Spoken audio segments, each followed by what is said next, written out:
భారత్లో ఇప్పటిదాకా వివాహాన్ని మాత్రమే ఒక పవిత్రమైన బంధంగా, చట్టబద్ధమైన మార్గంగా భావించేవారు. కానీ మారుతున్న కాలంతో పాటు యువత ఆలోచనల్లో మార్పులొచ్చాయి. పెళ్లికి ముందే ఒకరినొకరు అర్థం చేసుకోవడానికి చాలామంది సహజీవనం వైపు మొగ్గు చూపుతున్నారు.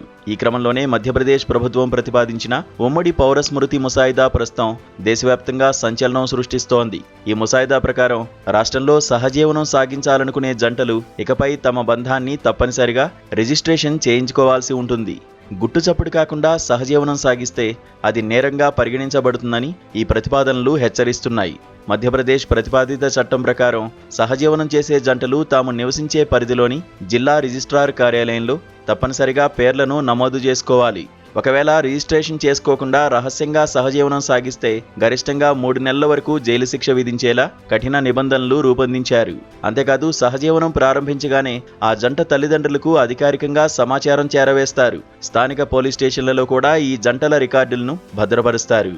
ఒకవేళ ఎవరైనా రిజిస్ట్రేషన్ లేకుండా కలిసి ఉంటుంటే సదరు ఇంటి యజమాని లేదా పక్కింటి వారు నేరుగా అధికారులకు ఫిర్యాదు చేసేందుకు కూడా ఈ డ్రాఫ్ట్లో అవకాశం కల్పించారు.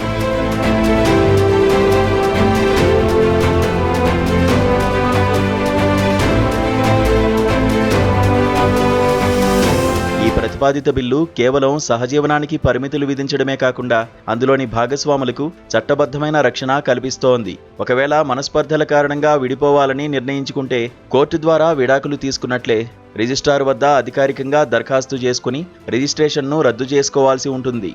సహజీవనంలో పురుషుడు తన మహిళా భాగస్వామిని మధ్యలోనే వదిలేసి వెళ్లిపోతే ఆమెకు అతను తప్పనిసరిగా భరణం చెల్లించాల్సి ఉంటుంది. అలాగే ఈ బంధం ద్వారా జన్మించే పిల్లలకు అన్ని రకాల చట్టబద్ధమైన ఆస్తి హక్కులతో పాటు వారసత్వ హక్కులు లభిస్తాయి. ఈ యూసీసీ డ్రాఫ్ట్ కేవలం సహజీవనానికే పరిమితం కాలేదు. ఆస్తి వారసత్వ చట్టాల్లోనూ కీలక మార్పులను ప్రతిపాదించింది. ప్రస్తుతం అమల్లో ఉన్న వ్యక్తిగత చట్టాల ప్రకారం ఒక పురుషుడు మరణిస్తే అతని ఆస్తి భార్య, పిల్లలు, తల్లికి మాత్రమే దక్కుతుంది. కానీ తాజా ముసాయిదాలో మరణించిన వ్యక్తి ఆస్తిలో అతని తండ్రిని కూడా చట్టబద్ధమైన వారసుడిగా చేర్చారు. చట్టంలో తల్లి అనే పదానికి బదులుగా తల్లిదండ్రులు అని మార్పు చేయనున్నారు.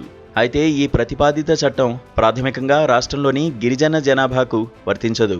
మధ్యప్రదేశ్ తీసుకొస్తున్న ఈ నూతన విధానంపై భిన్నమైన అభిప్రాయాలు వ్యక్తమవుతున్నాయి.